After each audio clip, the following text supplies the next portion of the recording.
पुण्यात पुढच्या आणखीन एका महत्त्वाच्या बातमीकडे। गिरणी कामगार घराच्या प्रश्नावरनं मोर्चा काढणार आहेत। मुंबईसह महाराष्ट्रातील 14 कामगार संघटनांच्या गिरणी कामगार संयुक्त लढा समितीच्या वतीनं आज सकाळी 11 वाजता भायखळा, राणीबाग ते विधान भवन असा हा कामगारांचा धडक लॉंग मार्च आयोजित करण्यात आलाय। गिरणी कामगारांचा मोर्चा आझाद मैदानावरच होईल। सर्व गिरणी कामगार थेट आझाद मैदानातच मोर्चासाठी उपस्थित असतील। उद्धव ठाकरे दुपारी 12 वाजता या मोर्चामध्ये सहभागी होतील। मनसे नेते बाळा नांदगावकर सुद्धा गिरणी कामगारांच्या या मोर्चासाठी उपस्थित राहणार आहेत।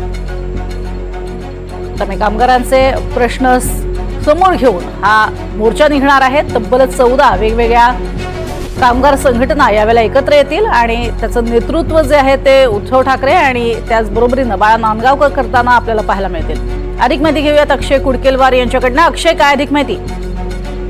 प्रज्ञा, गिरणी कामगारांच्या प्रलंबित मागण्यासाठी, घराच्या प्रलंबित मागण्यासाठी दरवर्षी या गिरणी कामगारांच्या माध्यमातून आंदोलन केलं जातं, तरी सरकारला जाग येत नाही। मात्र आज या गिरणी कामगाराच्या माध्यमातून भव्य मोर्चाचं आयोजन करण्यात येणार आहे आणि विशेषतः या ज्या गिरणी कामगारांच्या 9 वेगवेगळ्या संघटना, या सगळ्या संघटनांनी उद्धव ठाकरे आणि राज ठाकरे या दोन्ही बंधूंना या मोर्चाला पाठिंबा देण्याचं आवाहन केलं होतं, आमंत्रण दिलं होतं आणि यानंतर आता या दोन्ही बंधूला आवाहन केल्यानंतर उद्धव ठाकरे ज्यावेळी आझाद मैदानामध्ये हा मोर्चा पोहोचणार आहे त्यावेळी प्रत्यक्षात त्या ठिकाणी जाऊन आंदोलकांची भेट घेणार आहे।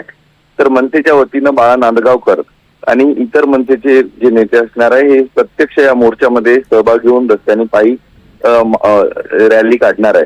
त्यामुळे एकूणच कुठतरी आपण बघतोय की गिरणी कामगाराचा जो प्रलंबित प्रश्न आहे, आज अधिवेशनाच्या दरम्यान या प्रश्नावर चर्चा देखील होणं अपेक्षित आहे आणि अधिवेशनात या मुद्द्याकडे लक्ष वेधण्यासाठीच हा मोर्चा काढला जातो आणि नक्कीच हे दोन पक्ष एकत्र आल्यानंतर ज्या 9 संघटना विविध या गिरणी कामगाराच्या घरांसाठी प्रयत्न करतायत त्यांची ताकद नक्की वाढताना आपल्याला बघायला मिळेल।